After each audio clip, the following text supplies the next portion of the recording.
hunter. Pandaw time na naman tayo ng ating fish trap mga hunter. Kasi 3 gabi na yung nakalublob mga hunter sa ilog. Tingnan natin kung may pumasok na isda. Hunter, malinaw na yung ilog. Oh. Hindi natin ilagay yung mga hunter yan, oh, sa dulo ng yan. Unang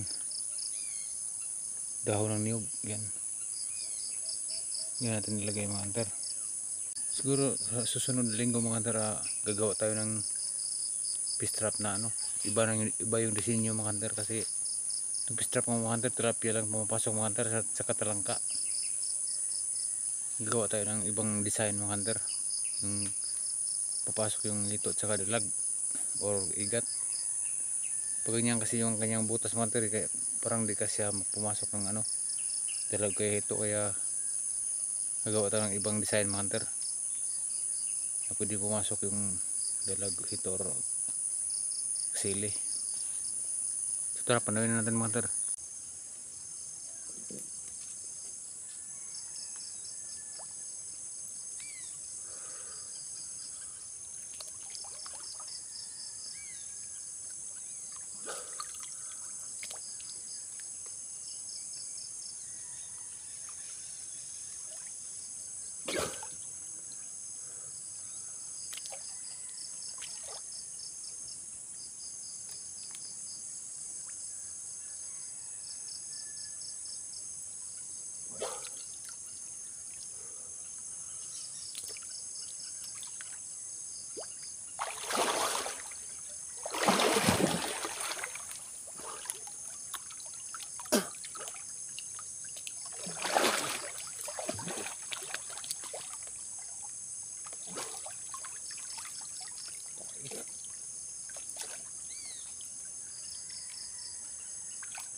Sama naman mga hunter. Yung picture ko mga hunter, tinaihan ng tao mga hunter. Sinabutahe mga hunter.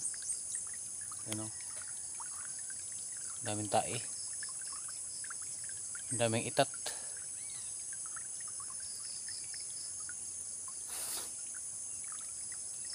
Yung mga tao ganyan talaga mga hunter. Hindi lang sila gagawa ng kanilang fish trap.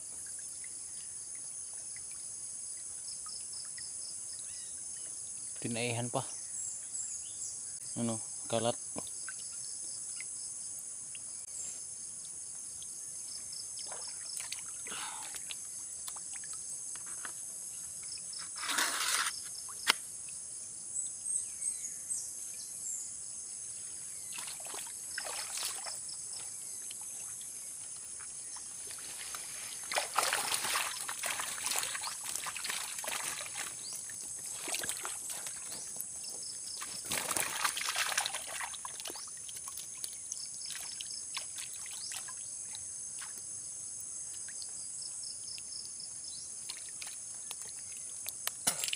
Ang dami mga hunter, oh.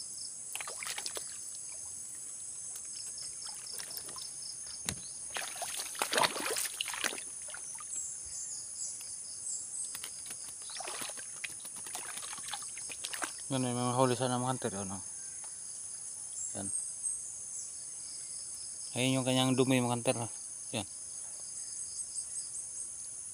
Dumidikit pa sa aking screen mga hunter.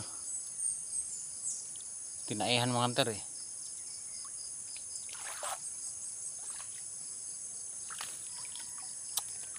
Wala talaga. Mga taong ganyan talaga mga hunter.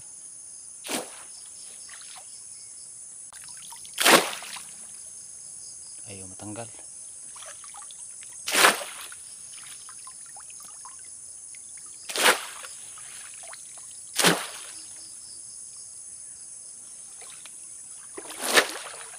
Mga taong mga walang magawa sa buhay.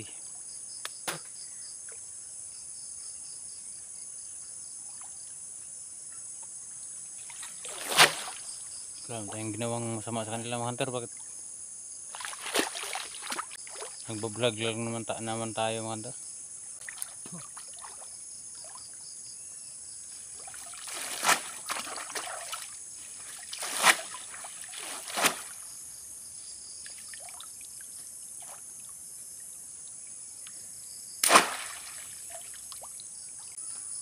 Hindi natin kakainin tong huli natin mga hunter kasi